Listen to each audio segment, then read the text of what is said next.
দিশার আদর্শ মা হিসেবে নিজেকে আউট অফ 10 কত দিবেন রেটিংস? এই হিসেবে আমি তাকে যেভাবে গাইড দিচ্ছি, গাইডলাইন করছি, আউট অফ 10 আমি 9 দিব এবং জানি দর্শকরা প্রচুর গালি দিবে। ফেসবুক পেজের নাম আগে ছিল রিমা স্মার্ট ডেইজি, এখন ওটা হয়েছে দিশার মা। সো অনেকেই বলে যে আপনার নাম নাই, আপনি দিশার মা, দিশার নাম বেঁচে আপনি চলেন। সো এটা নিয়ে কি বলবেন? হ্যাঁ, আমি ইচ্ছে করে একটু ফ্যাট হয়েছি। সে আমার বয়ফ্রেন্ড, সে আমার সব কিছু এভরিথিং। আপু, আপনি কি কালো জাদুতে বিশ্বাস করেন? কালা জাদু আমি বিশ্বাস করি। কি বলে যে দিশার ইউজ করা জামা লাগবে, তাকে যত টাকা লাগে সে দিবে। আপু কেমন আছেন? আলহামদুলিল্লাহ ভালো আছি, তুমি কেমন আছো? আমিও ভালো আছি। আপনাকে আজকে খুব সুন্দর লাগছে। Thank you. এবং আজকে আপনাকে দিশার আম্মুর লাগতেছে। হ্যাঁ, আমি ইচ্ছে করে একটু ফ্যাট হয়েছি। বড় বড় লুক নিচ্ছেন, সবসময় বাচ্চা বাচ্চা থাকে। হ্যাঁ হ্যাঁ। আপু, আপনি বিবাহিত, আপনার বাচ্চা আছে, এটা সবাই জানে। তাও যদি আপনাকে কেউ কমেন্ট করে আপনার প্রেমিক কয়জন, তখন আপনার রিয়াকশন কি হয়? রাগ নাকি হাসি? আমার প্রেমিক একজনই, আমার হাজব্যান্ড। সে আমার বয়ফ্রেন্ড, সে আমার সব কিছু এভরিথিং। না, রাগ হয় না। আচ্ছা আপু, আপনার হাজব্যান্ড যদি আপনার ভিডিও দেখে অথবা ছবি দেখে লাভ রিয়েক্ট না দেয়, আপনি তখন কি করেন? আমার হাজব্যান্ড 6 মাসেও ফেসবুকে ঢুকে না, এটা সত্যি কথা। এবং আমি যদি একদম মানে যত ভালো ছবি ভিডিও দেই, তাও তার কাছে ভালো লাগবে না, কারণ সে সোশ্যাল মিডিয়া পছন্দ করে না।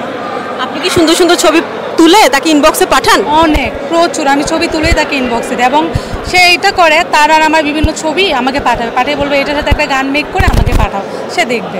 দিশার আদর্শ মা হিসেবে নিজেকে আউট অফ 10 কত দিবেন রেটিংস?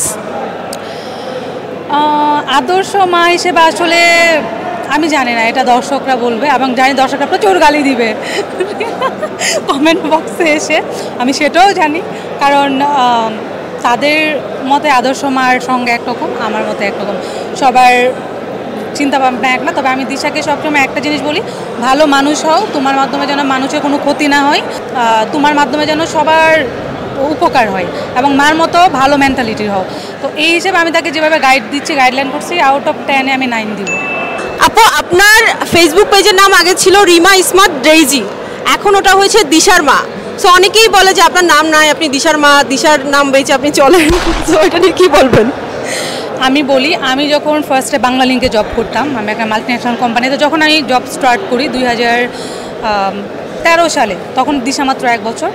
তখন আমাকে আমার বাংলা লিঙ্কে প্রত্যেকটা কলিগ আমাকে দিশার মা হিসেবে চিনত, কারণ তখন আমার ফেসবুকের নামই ছিল দিশার মা আইডি।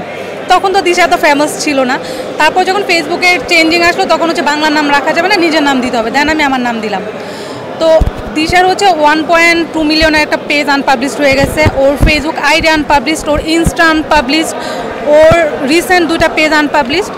তোর নামে আমি কোনো পেজ খুলতে পারি না, তো সবাই আমার নামে আসলে খুঁজে পায় না, আর কাউকে গিয়ে বলতে হয় পেজের নাম কি, Rima smart daisy, Rima smart daisy. That's why হচ্ছে আমি আমার পেজে একটা পোস্ট করি যে আমি আমার পেজের নামটা কী দিব, তো দিশার মা দিব নাকি ডেইজি দিব। দেন সবাই কমেন্ট, মানে প্রায় 1000 থেকে 999টা কমেন্টই দিশার মা দেন আমি নামটা রিসেন্ট চেঞ্জ করছি।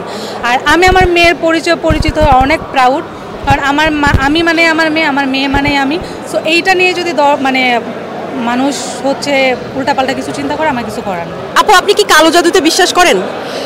কালো জাদুতে বিশ্বাস করি, কারণ হচ্ছে আমি দিশা রিসেন্ট অসুস্থ হয়েছিল, তো অসুস্থ হওয়ার পরে হচ্ছে ও এতটা সিক হয়েছে যে ওকে আমি ঢাকা 2টা মেডিকেলের সব ধরনের টেস্ট করানো শেষ, বড় বড় মেডিকেল, ও টোটালি ভালো হচ্ছিল না, মানে প্রচুর জ্বর, মানে অনেক ধরনের সিমটম।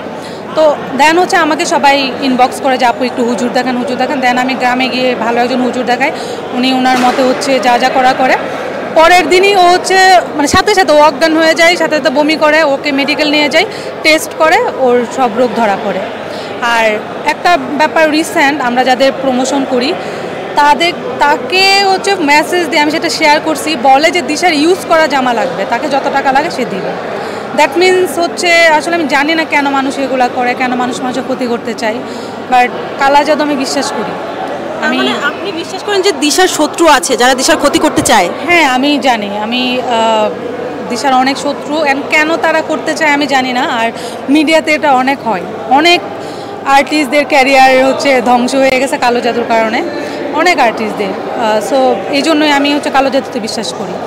আপনি কি দিশাকে এই সমস্ত অপবিত্র জিনিস থেকে প্রোটেক্ট করার যে ব্যবস্থাগুলো নিয়েছেন? হ্যাঁ, একদম সব প্রপারভাবে, কারণ আমার ফ্যামিলি, আমার মা বাবা, তারপর ওর দাদা দাদি সবাই মিলে যা যা করার ওকে করে দিছে, যে শরীর বন্ধক বলে যেটা, সব ধরনের দোয়া টোয়া করে মানে করে দিছে যাতে কেউ ওকে কোনো ক্ষতি না করতে পারে।